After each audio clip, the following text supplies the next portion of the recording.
Hello and welcome to Vulnerable Moments with Miss E. Today is Saturday, July 11th, 2020, and today's topic is don't underestimate your future. I had to bring this topic to the table because I myself have made some decisions in my past because I underestimated the plans that God had for my future. See, in my mind, I wasn't planning on buying any property. I was pretty secure in the ones that I've already owned. They were actually doing well. I had no intention on purchasing my dream home within the next 6 months or year. So I made a financial decision to help someone else. And in choosing to make that decision, it was a decision of love. It was a decision of sincerity, and it was a decision of reciprocity. So with that being said, I want you to think about some times where you've actually guilt-tripped yourself into making a bad decision. And after you think about that and you identify that moment, that instance, that action, that time in your life where you made that mistake.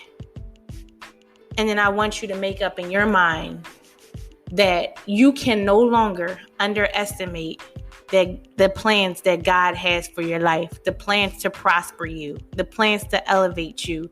You have no idea that when you make a decision for you without speaking to God, when you feel that gut feeling, when you have that aha moment, when you're placed or a thought is placed in your mind that you might want to back out of this situation, back up.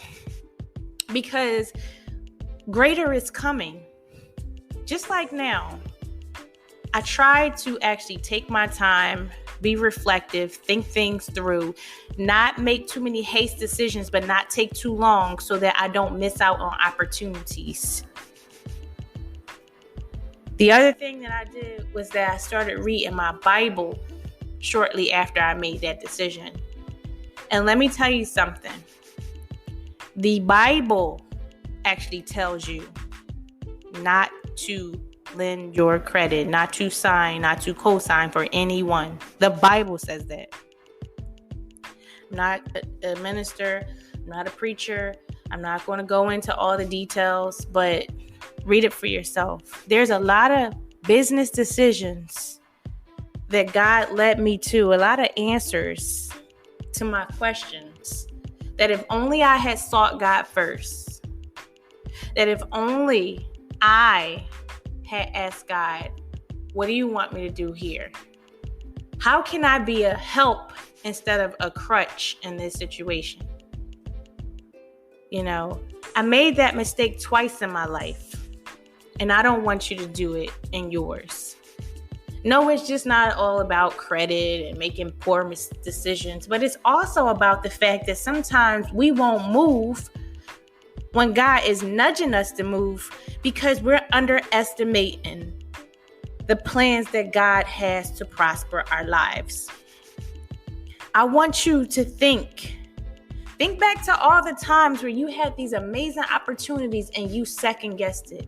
I had some opportunities to go on tour and to speak to young people and to speak to different churches. But I'm like, I just gave my testimony, but they were like, that was so powerful. There were women coming up to me and telling me how I touched their spirits.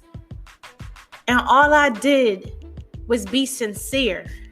And so I want you to, from this point forward, approach everything you do with the sincerest intention, with the purest heart, with exactly who you are. Don't sugarcoat it for anything.